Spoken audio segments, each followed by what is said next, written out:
tole yo'q jonimga balolik bo'ldi. Har ishni ayladim xatolik bo'ldi. O'z yerimda qo'yib xilsar yuzlandim. Ya Rab ne deyin ne qarolik bo'ldi.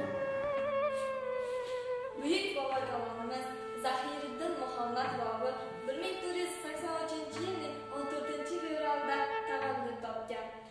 Bobur arab tilida she'r degan ma'noni anglatadi.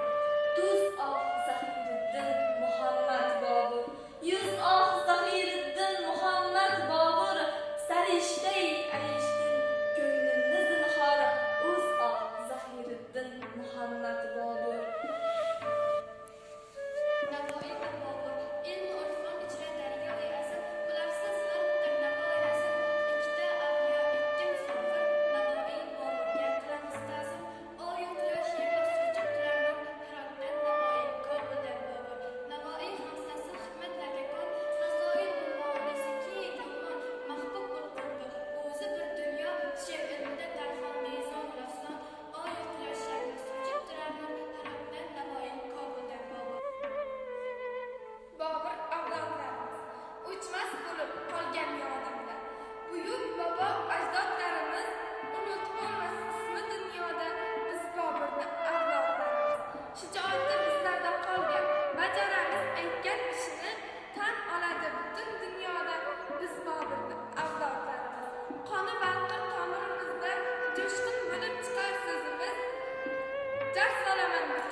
Dushmandagi bu davr zabardast bo'lur, nahvat maydin necha kun mast bo'lur, g'am yemaki yeb tursa bosh ko'kka, oxiri yer gibi onu mast bo'lur.